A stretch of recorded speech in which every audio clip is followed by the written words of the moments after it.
Zippity-doo-dah, zippity-day, my oh my. We are back at it on a Tuesday. I just rhymed. Didn't even know I did that. 9th day of November 2021. This is Wake Up Wenatchee Valley. We're back at it. Overnight rain, pretty good dose of it. Started raining at about 1:30 in the morning. It's tapered off for the most part here in the Wenatchee Valley. We got 0.15 inches of rain overnight tonight, but the upper elevations have been getting some snow. We were looking at the cameras earlier today. It was snowing at the Two Rivers camera. That's the one at the very top of Lake Wenatchee, where the Little Wenatchee and the White River come together. It was snowing at Green's Knob. That's the camera we have up at Lake Chelan Way. It was snowing on Chelan Butte. It was snowing lightly up at our Cross camera, which isn't too far away from where we're sitting. Now, this system that's coming through is a very fast-moving system. In fact, it's already beginning to exit our area. We're going to have some sun breaks and some breezy conditions this afternoon. But the passes, they're not particularly pleasant to drive right now. We got all of those details coming up, but we're in for a very active period of weather, really all week long. The snow level, as the week progresses, is going to go higher and higher and higher. If you need to travel up the mountain passes, if you want to wait another day or so, it's probably not a bad idea.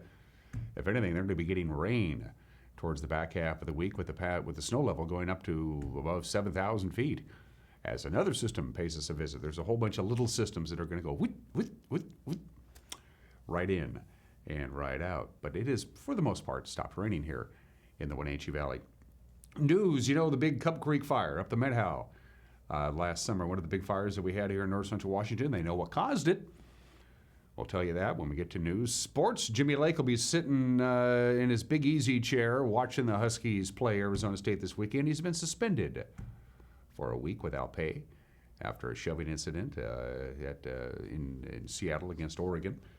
We'll have that. And the Wenatchee Wild back home for the first time since, when was it? March of 2020. I think it was the last time the Wenatchee Wild played a hockey game at the Town Toyota Center. That changes Thursday night. The West Kelowna Warriors are going to be in town for a couple of games. We had a chance to catch up with Sean Zears, the interim broadcasting voice of the Wenatchee Wild. We'll have that for you in the back half of the program. We can see what's going on out here. We couldn't about a half an hour ago. Let's take our tour around north central Washington. There is the Cross camera. We have it zoomed back a little bit. We haven't really moved it much lately. Now, the early snow that they had is all but gone. About an hour ago, that little bump that you see in the lower left-hand corner, it had a little bit of light snow on it.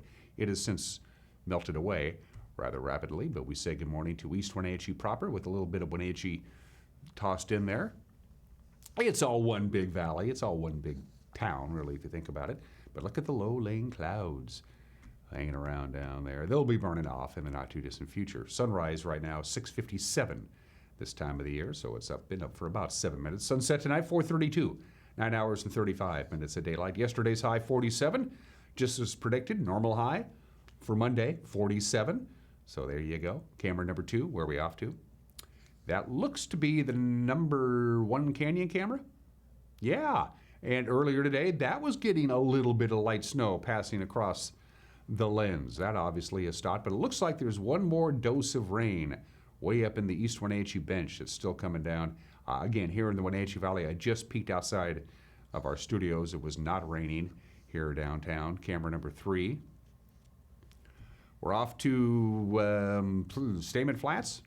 Stamen Flats, that's along the highway on the west side of the Columbia River. That is the highway and the railroad tracks that you see down there. Stamen Flats is decision-making time if you're cruising up from Wenatchee to Chelan, whether you head up to the Navarre Coulee or through the Knapsill Tunnel, whatever the case may be. So we see a large swath of Douglas County in the middle of your screen. And camera 4.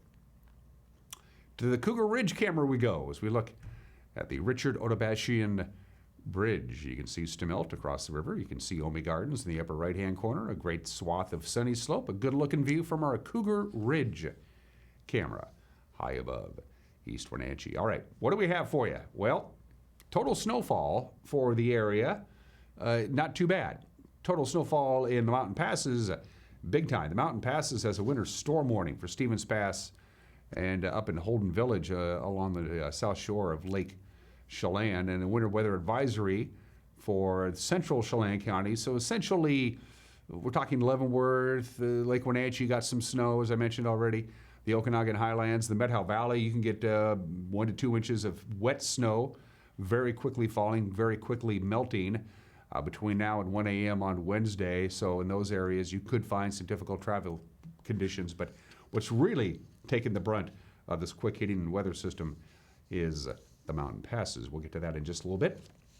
Your forecast looks something like this. Again, the rain is all but done.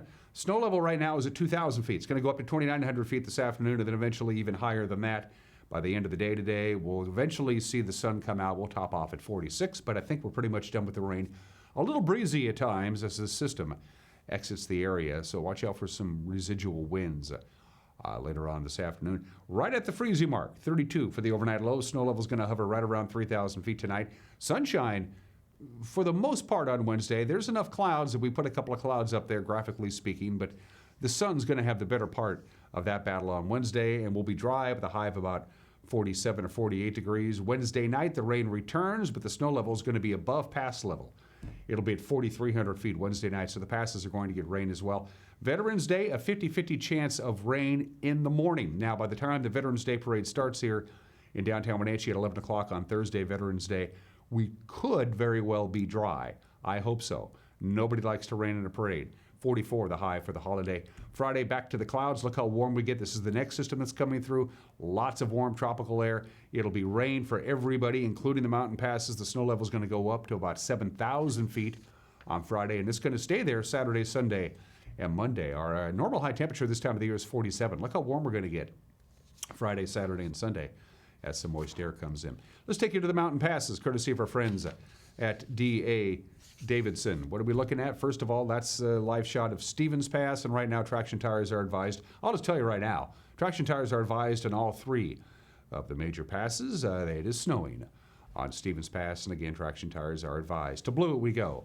Traction tires, again, advised on Blewett Pass. It is snowing, but not particularly hard. I'm seeing quite a bit of asphalt at the summit of Blewett Pass, but still, traction tires are advised there. And on I-90, traction tires are advised.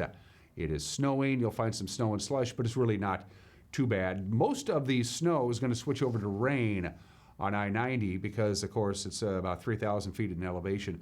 Stevens and Blewett are at 4,000 feet in elevation. As we showed in that previous slide, they are expecting snow pretty much all day today.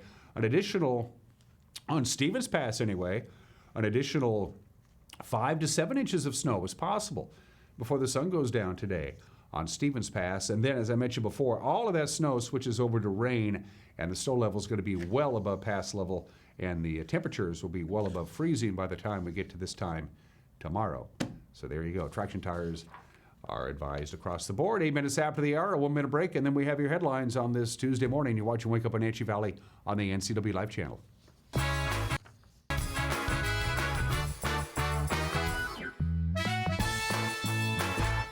Kids are resilient. I just love their energy. They bounce back so quickly.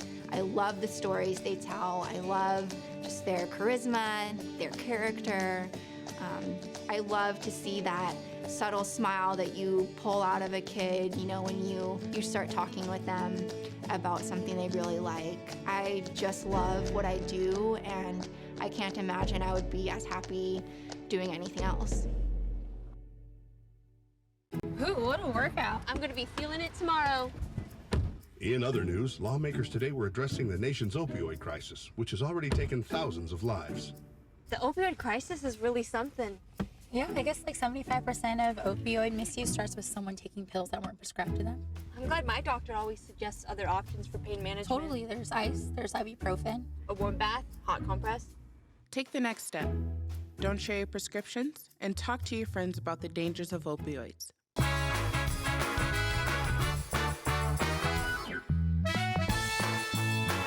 Just about 10 minutes after on this Tuesday, just some light sprinkles here and there in the Wenatchee Valley. We're sitting at 36 degrees. We're all but done with the rain, but the snow will continue to fall in the upper elevations for the rest of the day. Today, we'll see some sunshine and some breezy conditions later on, and temperatures in the upper 40s. We begin with this story. One of several of the large forest fires that plagued our area over the summertime. We now know what caused the Cub Creek 2 fire. It was caused by a property owner welding an irrigation line. That's the finding of a Department of Natural Resources report on the Cub Creek 2 fire. It started back on July 16th. It burned more than 70,000 acres. Brush was dry, the day was hot, the winds were high. The property owner used a propane torch apparently to make repairs near Chewuk Road and Cub Creek Road in Okanagan County. The fire caught in dry underbrush. It quickly spread. The Department of Natural Resources has forwarded the report to the State Attorney General's office for possible civil action. Home prices in the greater Wenatchee area continue to skyrocket. In October, we have the latest numbers. Homes selling for a record median price of $440,000. Pacific Appraisal Associates says that's up $5,000 from September's median price. 1 year ago, the median price for a home in the Wenatchee Valley in the area was $368,500. That's a 19% increase from October of 2020 to October of 2021. The report area includes Wenatchee, East Wenatchee, Malaga, Arundel, and Rock Island. Now, the total number of homes sold and the number on the market also up. In October, there were 111 homes sold compared to 96 in September and 105 in October of last year. There are currently 96 homes on the market. That's up 9% from September and 14% from 1 year ago. 1 week ago today, Seattle Deputy Fire Chief Jay Scheckengost disappeared in the Okanagan-Wenatchee National Forest while on a hunting trip. Schreckengost went missing 1 week ago today in the Cliffdale area of Kittitas County. His family located his car parked on a Forest Service road the next day. Hundreds of search and rescue volunteers and other emergency workers have been searching since then alongside the family of the missing man. Whistle and Jack's Lodge near Natchez has become the base of operations. Search organizers say their teams continue to comb the forest ahead of the snowfall. The Kittitas County Sheriff's Department is also seeking information from the public. Anybody with information about Schreckengost's disappearance is asked to call the Kittitas County Emergency Communications Department. That number is 509-925-8534. Firefighters from four fire districts, as a matter of fact, converged on a residence in Mansfield on Saturday for some live action structure fire practice. A home and garage in the 200 block of Simpson Street that was once occupied by the late Gene and Lydia Gall was ignited for the training. Gene was known locally as Fireman Gene. He served for many years with Douglas County Fire District Number 5. The current owners of the home, K&L Homes, provided the firefighting opportunity to firefighters from Mansfield, Waterville, Orondo, and Bridgeport. Take a look.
And finally, on this Tuesday morning, public land agencies are closely watching the area that have been scarred by last summer's wildfires. Of course, heavy burns from events like the 25-mile fire above Lake Chelan can leave a landscape vulnerable to erosion and sometimes to severe landslides.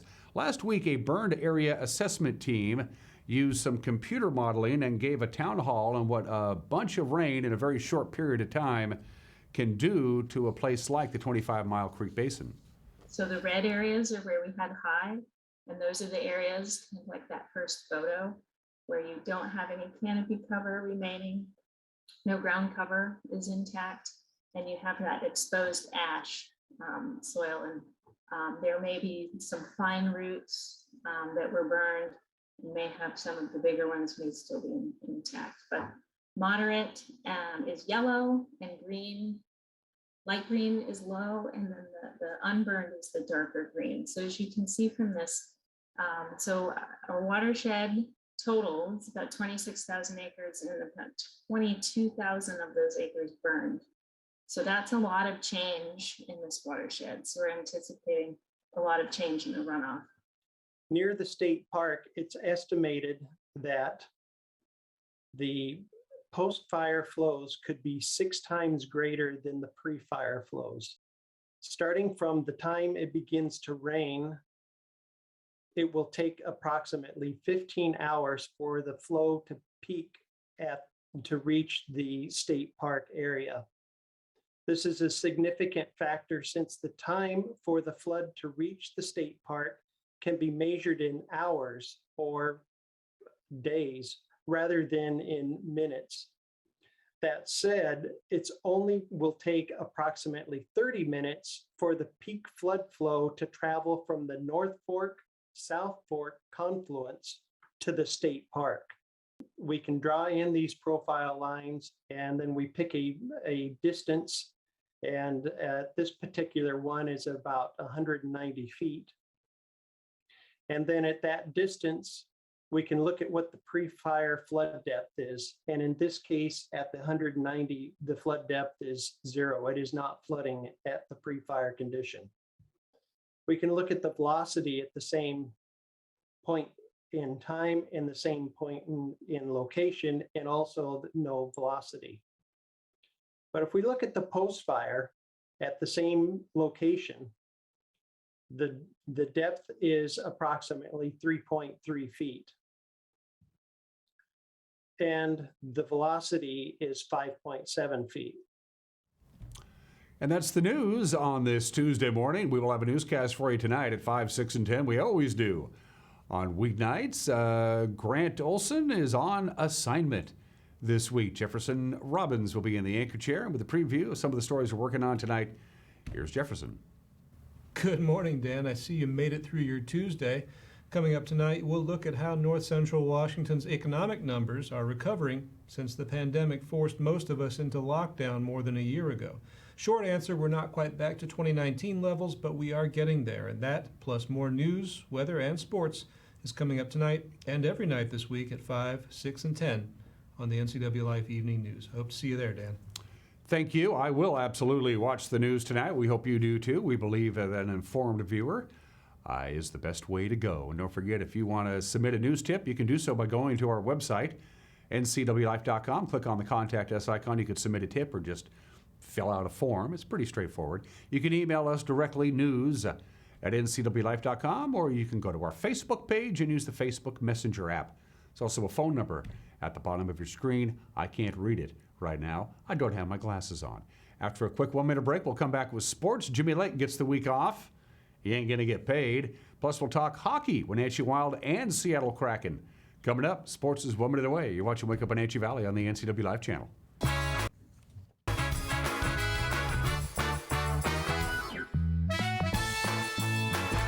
When I was about 16, I got in a relationship. He hit me for the first time in front of his daughter. He physically abused me in front of my children. I couldn't do it no more. Sage was there for me when I needed them. I didn't hear a lecture from them. I didn't hear anything, but just acceptance. And that's what I needed at the time. And they help you with everything that you need to move on in life and heal. I'm John Divis from Wenatchee Dental Arts, and I like to think myself as a comprehensive dentist. We are an office that treats people comprehensively for their dental problems.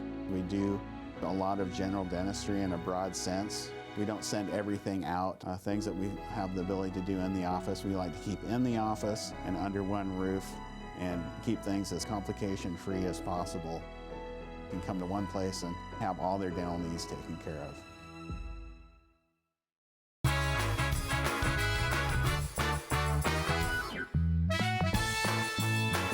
20 minutes after the hour, Washington Husky football coach Jimmy Lake has been suspended for a week without pay Well, he had an altercation with a player on the sidelines during last Saturday's loss to Oregon. Now, Lake, after the incident in his post-game press conference, denied striking the player. I mean, the first half, you were seen on the sideline striking your own player. What were you thinking? No, so Roque, so again, just like Mike just mentioned, the guys were chipping back and forth, and one of our players, Roque, was close, was up in Oregon defender's face, and I went in to separate them and push him back. And then after that, we settled down a little bit. And that was our deal all week long, was we got to have poise. We knew this was going to be a very heated matchup, and there was going to be a lot of trash talking. And when we stepped in there, we were glad that a penalty wasn't thrown on our guys to put us back even further on that kickoff return. Did you regret striking him? I separated him. I didn't strike him. I separated him. Well, they looked at the tape, they talked to coaches, they talked to players, and Washington Athletic Director Jen Cohen said, well, I'm going to suspend you for a game. Jimmy, sorry about that. Defensive coordinator Bob Gregory, asked by Jen Cohen to step in this week to take over the program. The Huskies will take on Arizona State on Saturday. As everybody knows, this is a tough situation, but we are doing good, and our kids are doing awesome. Great team meeting today, and we are looking forward to ASU, so fire away.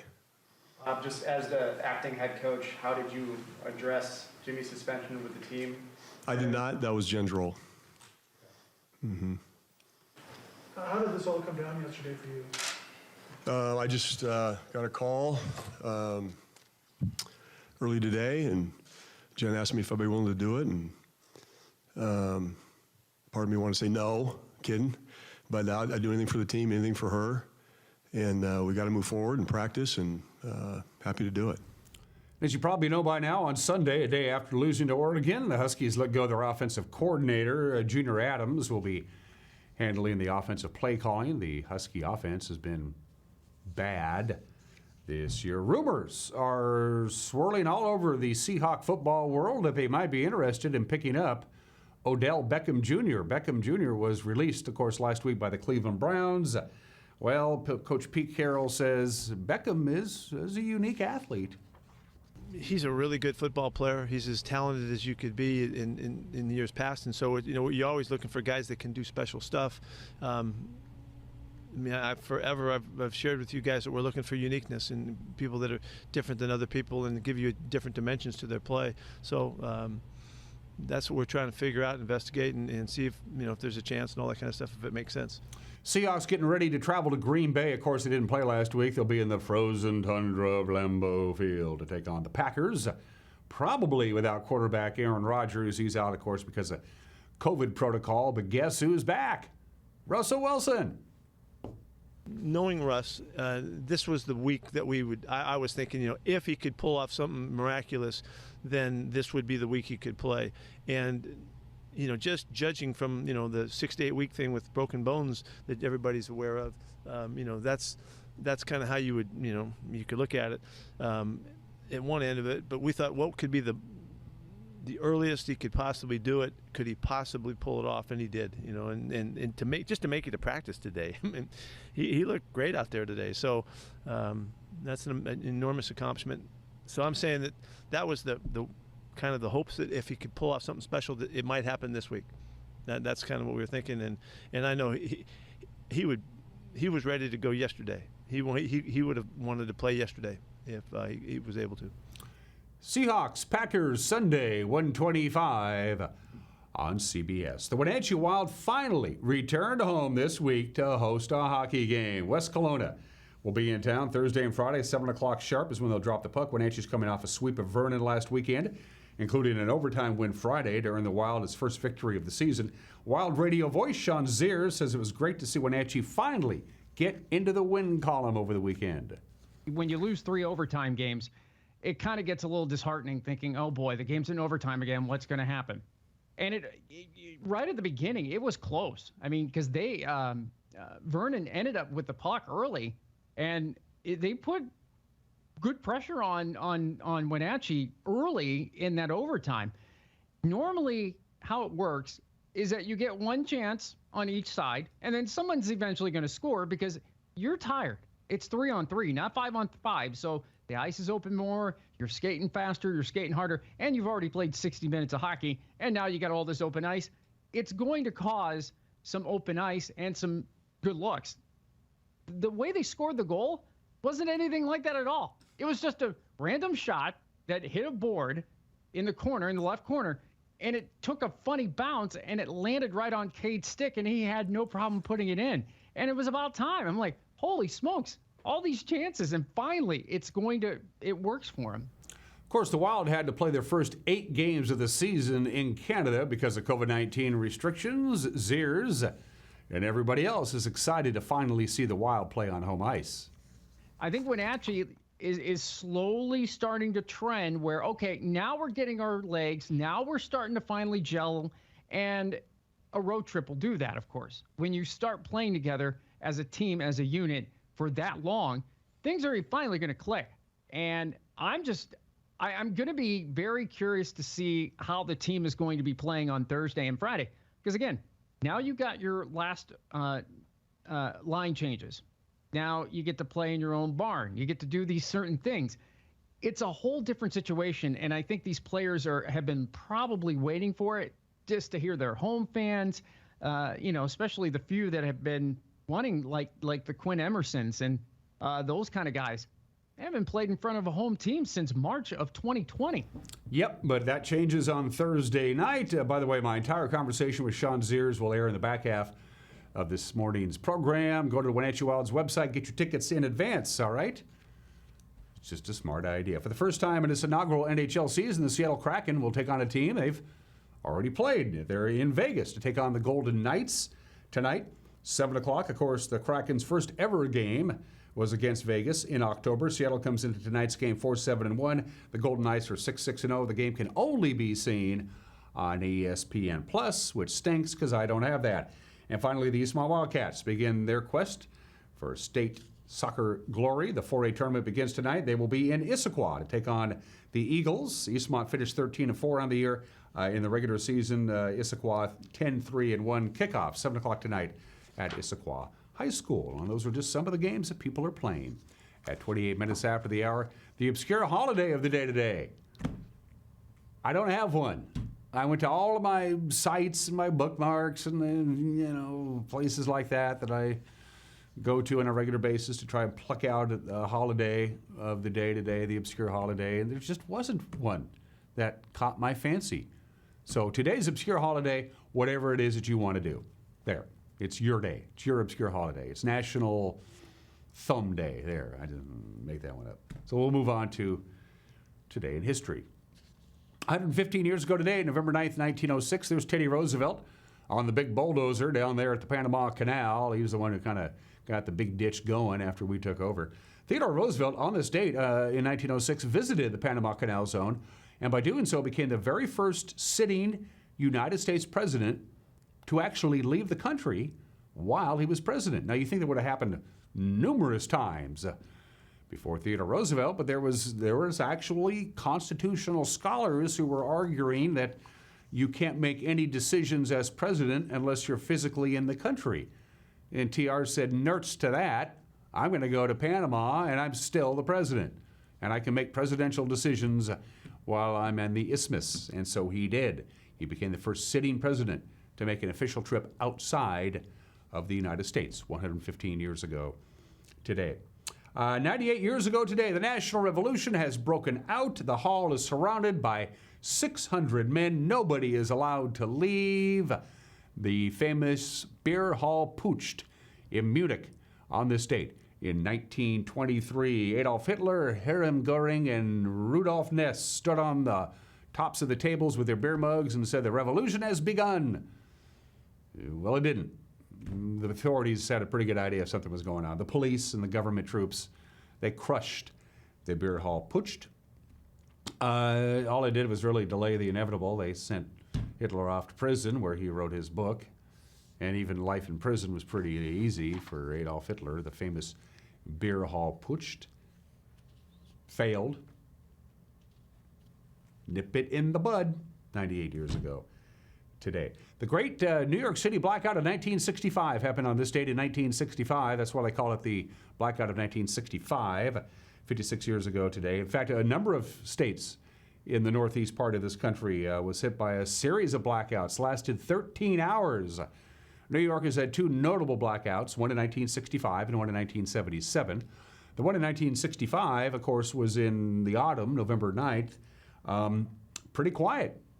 There was almost no looting. There was almost no crime in New York City. 800,000 subway riders, unfortunately, were stranded in the tubes underground, but they all got out of it okay. No rioting, no crime. There was an urban legend that 9 months to the day after the New York City blackout of 1965, there was a baby boom in New York City. It's not true. It was totally unsubstantiated, but it's a great story. The great blackout of 1965, and everybody made it through just fine. In the summer of 1977, not so much. You ever see the film War Games? Really good movie. I really like it a lot.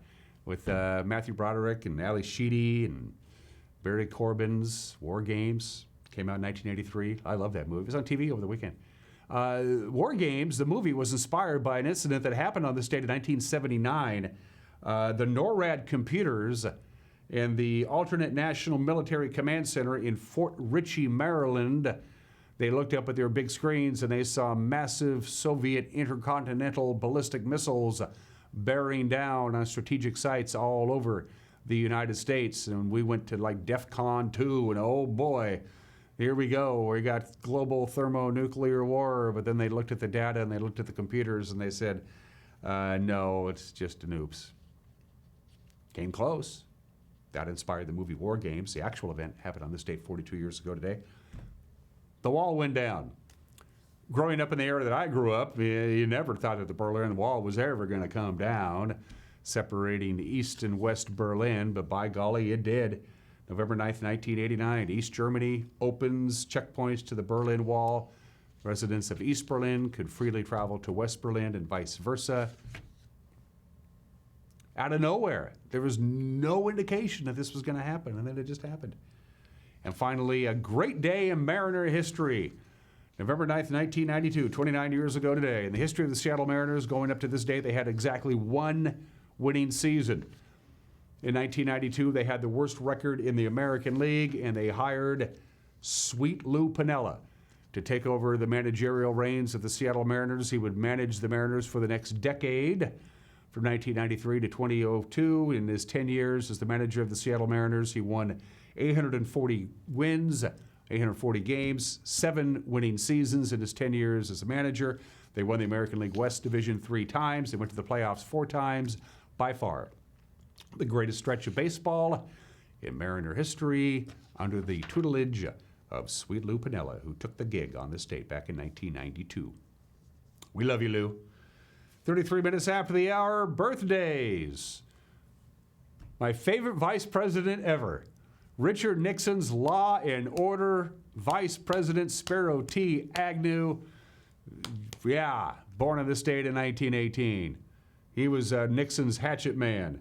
Law and Order, bring it back. Kids today, rock and roll music, long hair. What are they doing? Spiro Agnew was involved in tax fraud, extortion, bribery, criminal conspiracy while he was the governor of Maryland. Before he became the vice president of the United States, he took kickbacks from contractors. When he became vice president, he said, I don't want to give back my kickbacks to the contractors. Give me my money under the table. He kept taking kickbacks as vice president. Pled no contest to one single felony charge of tax evasion and resigned the vice presidency in October of 1973. Spiro Agnew. And finally, we miss Bob Gibson. We lost Bob Gibson about a year ago. One of the greatest pitchers in baseball history. 17 seasons with the St. Louis Cardinals, 251 wins, 3,117 strikeouts, a lifetime ERA of 2.91. His ERA in 1968, 1.123, the lowest of the modern era. He won 2 world championships with the Cardinals, inducted into the Baseball Hall of Fame in 1991 in his first year of eligibility. The great Bob Gibson. I'm glad as a baseball player I never had to face him. Born in the state in 19 35. 35 minutes after the hour, Mike Magnotti has an opinion. He's got some sort of issues about tipping people. And then my conversation with Sean Zears, the interim radio voice of the Wenatchee Wild. Wenatchee Wild Hockey back in the Town Toyota Center on Thursday night. Sean will get you caught up with what you need to know. Wild hockey fans coming up. You're watching Wake Up Wenatchee Valley on the NCW Life channel.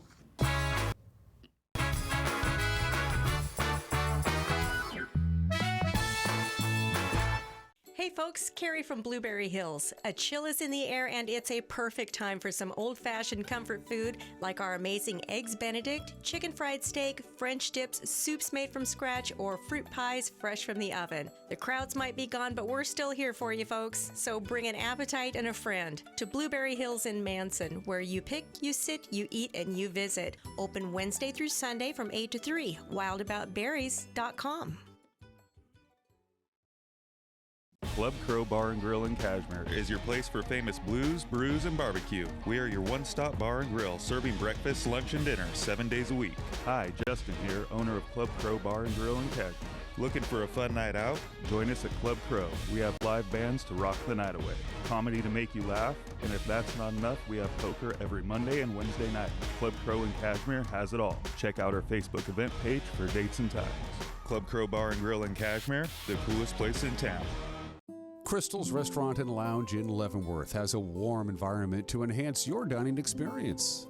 Serving breakfast, lunch, and dinner 7 days a week. Crystal's Intimate Lounge is a wonderful place to relax and dine with beautiful views of the mountains. Do you have a special occasion coming up? Call Crystal's to reserve their event space. Whether your event is grand, intimate, or casual, Crystal's provides unforgettable food and superb service. Crystal's Restaurant and Lounge, proud to be serving fabulous food and drinks. When you call Dick's Heating and Air Conditioning, you're calling on 35 plus years of experience in the Wenatchee Valley. Spending extra time in your home, you may have discovered an unwanted aroma. Stinky feet, pets, who knows what. Call Dick's today about installing their Train Clean Effects electronic air cleaner or a Rheem Halo ultraviolet air purifier. Either way, the air quality in your home will be improved. Proudly servicing all of North Central Washington, call 884-6444 today. Hey everyone, Fletcher and Amy Ellington here from Live It Up. In the investment world, ROI stands for Return on Investment. Well, how does better health, better wealth, and better relationships sound for ROI? Join us every week right here on NCW Life and learn how to invest in the most important asset, you. We're going to answer your questions and provide some weekly inspiration so you can create a life that you love. Join us on Live It Up.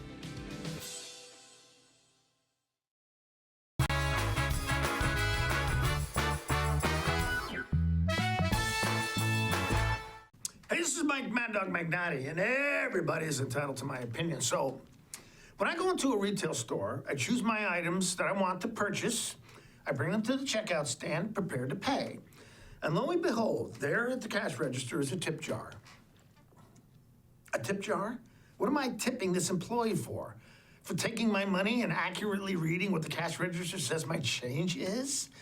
Now, tipping is getting way out of hands, folks. I can and do understand tipping food service folks, and I regularly tip 20% or more. I really do. And I tip cab and Uber drivers and folks who deliver food to my house. I also tip baristas because, honestly, my daughter used to be one.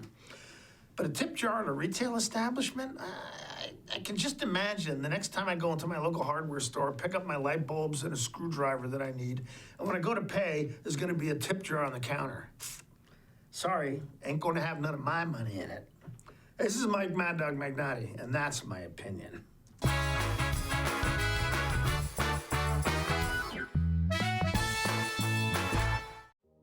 Color Effects has moved their shop to a larger location to expand their services, including adding in a state-of-the-art large format printer. They got it. You need banners? They got them. You need vinyl decals for your cars, trucks, vans, or trailers in just about any size? Yeah, they got it. Color FX has also been providing fun swag and clothing for local churches and high schools around our valley for decades. Support your local print shop. Call Color FX in Cashmere today.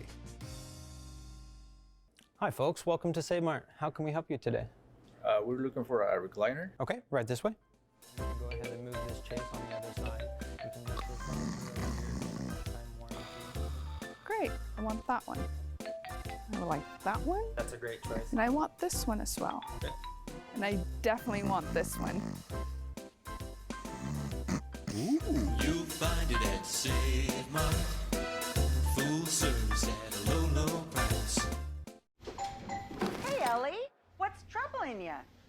No one cares about insulation. Out of sight, out of mind, I guess. But it's just so effective and inexpensive. It's one of the best ways to warm your home. Shein's PUD $1 per square foot rebate can often pay for the cost of a DIY blow-in installation to an attic. So are you gonna check out the rebates at SheinPUD.org/save today? Yeah! Can you help me down?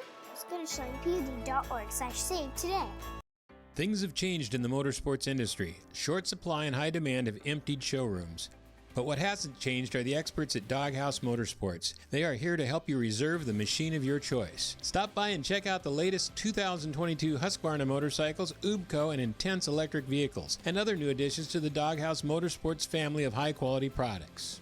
Over the last year and a half, the industry's absolutely changed, but the Doghouse is still your best option for all your power sports needs.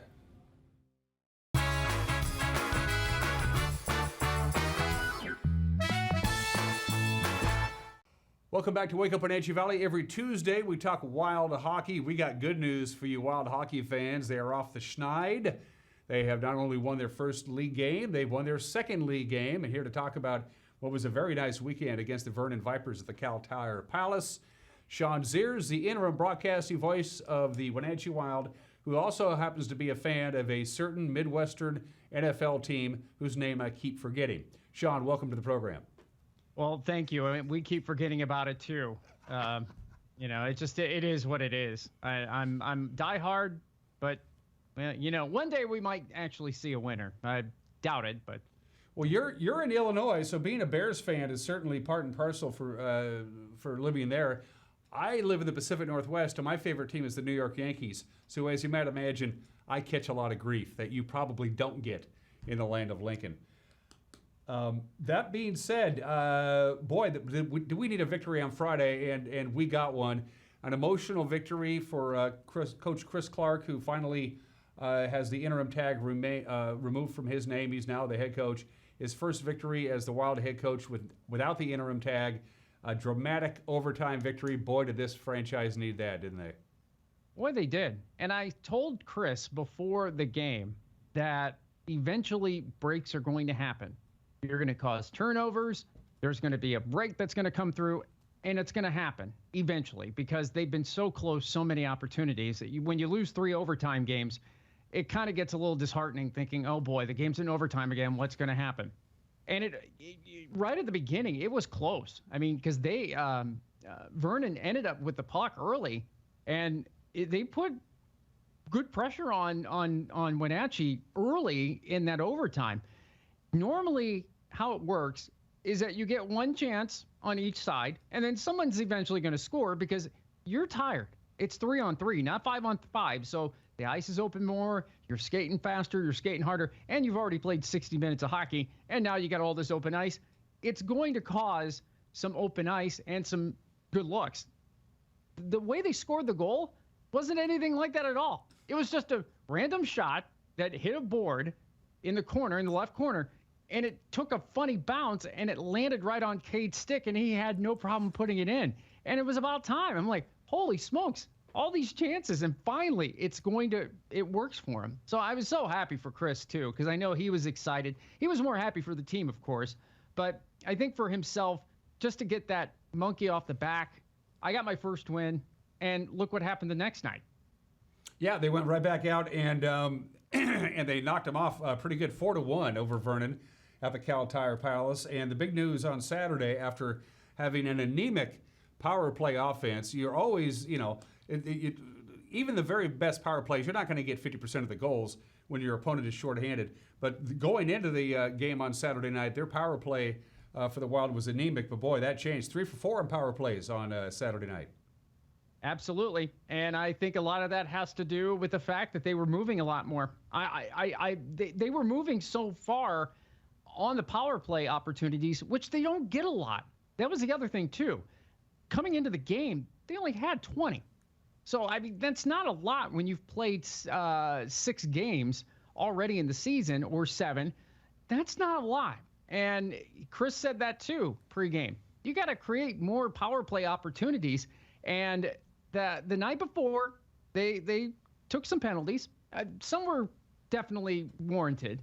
But on that Saturday night, they weren't killing penalties because they weren't taking penalties, and they were on the power play more. And that's you're going to get guys more rested. You get more opportunities and more looks when you're doing those kind of things. But again, they were moving, and they looked like a well-oiled machine on that power play. Passes were crisp. They found players that were open. And I think a lot of it has to do with the coaching itself. I'm sure that they worked on it during the pregame skate as well. I mean, it's just something that needed to happen. And now that, again, the last power play in the league isn't the last power play in the league anymore, which is nice. And it should be pointed out on Saturday night that Vernon scored first fairly early on in the game. But then after that, the Wild pretty much took care of business. Once the Wild tied up the game on Saturday night, they just took control, and Vernon was done at that point. That's right. And again, that's something that Wenatchee hasn't been used to. They'll take a lead, and then like in the past games, they've lost that lead. They've given up goals in bunches, and it was a whole different situation on Friday and Saturday night. Now, again, they had a lead on Friday night, and they did give it up late. But you have to give credit to Vernon. I mean, they have been pressuring all night long, and they did put a lot of shots on goal, especially in that third period. But both goalies should be credited for keeping Wenatchee in the game. And Andy Vlaha played a superb game on Saturday. Not playing much because he only had one other game, and that was in I believe Trail, where he lost 6-5 in overtime. And that goals against average, when you see those numbers, they get inflated, but it's only because it's only one game. It doesn't really give the whole entire scope of what's going on. So I'm just really happy for Chris, like I said, and I think this team going into the home opener on Thursday with a lot of momentum, and now they got some tough teams to be playing here soon. Yeah, in fact, West Kelowna, the Warriors are going to be in town on Thursday and Friday. Finally, home games at the Town Theater Center. West Kelowna has been the surprise team in the league this year, without any question. Oh, by far. Yeah, definitely. And again, they a lot of these teams that Wenatchee is facing, one, played last year in a bubble. Two, a lot of these teams are veteran teams. They're bringing a lot of their players back who played last year. So they're kind of behind the 8 ball when it comes to trying to get everything going. Now, of course, they're not a merit and losing 11 straight games and not getting a win and just basically being rolled over every single game. I think Wenatchee is slowly starting to trend where, okay, now we're getting our legs. Now we're starting to finally gel, and a road trip will do that, of course. When you start playing together as a team, as a unit for that long, things are finally going to click. And I'm going to be very curious to see how the team is going to be playing on Thursday and Friday. Because, again, now you've got your last line changes. Now you get to play in your own barn. You get to do these certain things. It's a whole different situation, and I think these players have been probably waiting for it just to hear their home fans, especially the few that have been wanting, like the Quinn Emersons and those kind of guys. They haven't played in front of a home team since March of 2020. So it's been a long time. The fans are going to be just salivating. And, of course, it's not just the Wenatchee Wild fans. The rink, every rink has its own personality. We talked about the up at Cal Tire Palace in Vernon over the weekend. That they seem to have kind of active, springy kind of boards. You don't really know what the puck's going to do. They know the quirks of the individual rinks. A lot of hockey fans don't know this, but each rink is a little bit different. Sometimes they're even different sizes, and that gives them an advantage, doesn't it? Oh, absolutely. When the team would go to Trail, it doesn't seem like it's smaller, but it is. It's a little bit smaller ice surface, so there's not as much room. Sometimes you have Olympic-sized surfaces, which are a little bit bigger, and it's width-wise, not length-wise, but width-wise, which means you have more ice, and you're able to open it up a little bit more, meaning if you're playing a forechecking kind of game, well, you're not going to do a whole lot of that because that ice is wide open, and faster players are able to do that. But in the sense of the Town Toyota Center, yeah, these players are going to know where the bounces are going to be. They're going to know, at a certain area where they need to be at, where they need to shoot. So now, of course, I being growing up a hockey fan, I had an opportunity. You were talking about going to playing in smaller rinks. Toledo, Ohio, used to have the Toledo Sports Arena. That had to be the smallest ice surface I've ever seen in my life. It looked like a bunch of jumbo players playing on there. And, they always seem to be fights and everything else like that. And so when you mentioned that, it just kind of struck that, because I saw a couple games there before they tore. It's no longer there, but yeah, it always varies from place to place when it comes to rinks. And especially when you're at home, you just, every cork and nanny, and it's nice for them to be able to get back into that situation on Thursday. And it's funny you bring that up because, of course, back in the day, the Bruins used to play at the old Boston Garden, which was the smallest rink in the NHL, and that is why their defensemen were always scoring, because they didn't have nearly as far to skate. So yeah, it's just one of those deals. Exactly. No, I mean, and one of the other things that's really intriguing is when I say that the puck bounces off the boards. If you've had dasher boards that have been sitting there for 20 years and they don't get replaced, well, they're going to bend. They're going to do some weird things. And I mean, if your home team doesn't know what's going on, then it makes it quite interesting. And that's what happened the last weekend when they were on the road. The goal that Quinn Emerson scored shorthanded was an empty net goal because the goalie misplayed it. Why? Because the puck went a whole different direction, and I believe that was in trail. That's what I mean. You never know with these boards what's going to happen. I mean, not only a puck, but yourself, and you have to be careful because, again, there's no give in these things. So it's very, very interesting to see how teams come in and they use those boards to their advantage, and sometimes you just got to be careful. And again, to recap, the Wenatchee Wild knocking off Vernon on Friday night in overtime, right? As soon as they dropped the puck in overtime, boom, the game was over. Win that one 3-2. They really took care of business against Vernon on Saturday, 4-1, which really wasn't indicative of how dominating they were against the Vipers. West Kelowna in town, Thursday and Friday. WenatcheeWild.com for all of your tickets. It's a good idea to get your tickets in advance. Not too late to get your season tickets either. A lot of promotions going on. The place will be rocking. It'll be rolling. Now, as far as COVID protocols, Sean Zears, what can you tell me? What do fans need to know? Should they just call the Wild and find out what they need to know? Masks and vaccination, that kind of stuff? Absolutely. I think that's your best bet. If you want to just go ahead and give the Wenatchee Wild front office a call, they'll be more than happy to talk to you about the protocols and everything like that. And I think what's really going to be, and to switch gears here just for a second, you were talking about promotions. Of course, Thursday being Veterans Day, all military members with a military ID or DD-214 get in for free. So, I mean, they're expecting a really good crowd, and hopefully a lot of veterans, a lot of current military that are in the service right now. I'm looking forward to Friday night's game because they're wearing their retro jerseys. So hopefully the jerseys won't be, and I have not seen them, but hopefully they're going to be well enough to where I can actually see numbers and names and all those kind of things. Because tell you what, it's not easy calling a hockey game on a monitor when you have gray and black. That was the case in Prince George. I'm like, okay, this is not easy to do.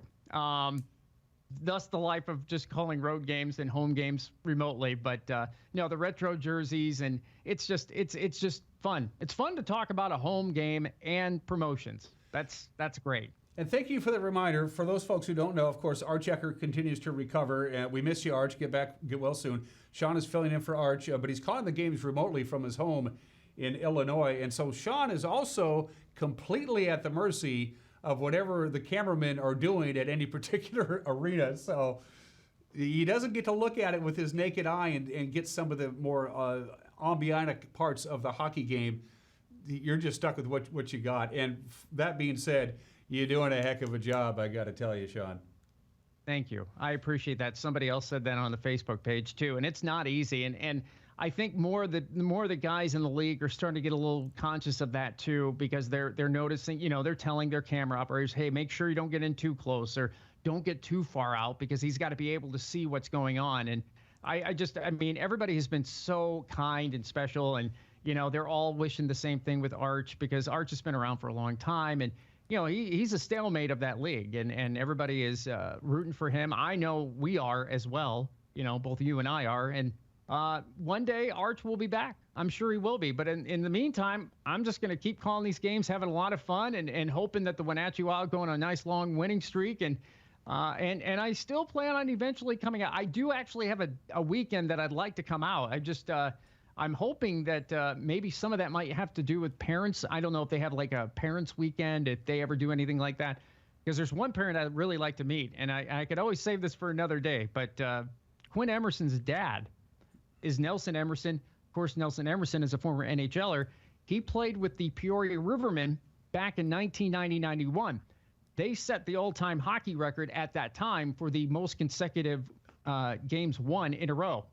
18 games. And Wow. Nelson Emerson was on a line with Kelly Chase and David Bruce. Now, Kelly Chase, all three of those guys ended up in the NHL. Of course, Kelly Chase was one of the dominant enforcers in the NHL, along with Tony Twist. They both came up at the same time, but I never got a chance to meet Nelson. So I think this would be really neat to just reminisce a little bit about the days of Peoria Rivermen hockey, because there are a lot of history made that year, and that was probably one of the best hockey teams I think I've ever seen in my life, was that 90-91 Peoria Rivermen team. If you're going to win 18 in a row, you got to win 2 in a row. 1 is not a winning streak. 2 is. So we're on a winning streak. West Kelowna Warriors, again, Thursday and Friday. Thursday is Veterans Day, and more promotions on Friday. Let's pack the town Toyota Center. Looking forward to watching and hearing your call, Sean Zears, and we'll talk to you next Tuesday, right? You bet. I'll be here. All that we talked about on the Wild's website, WenatcheeWild.com. Sean, good to see you. You're watching Wake Up Wenatchee Valley. We'll be right back.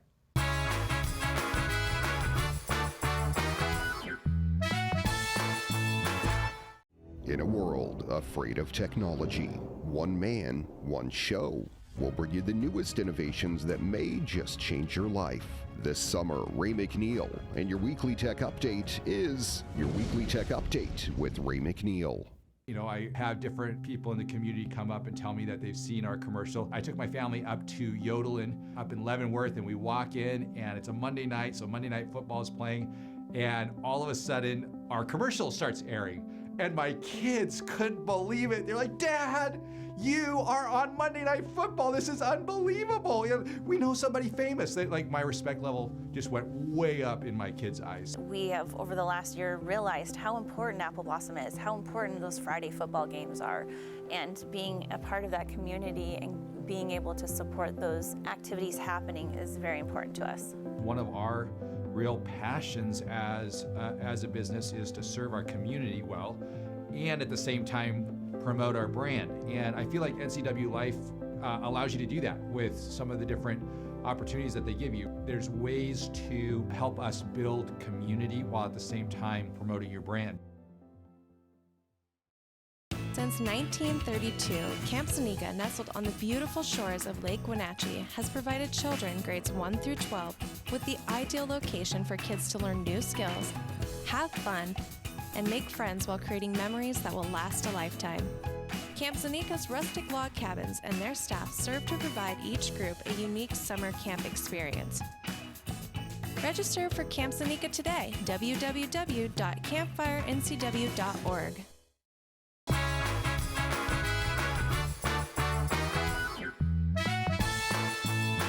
We are continuing to dry out. We had 0.15 inches of rain overnight. It is done.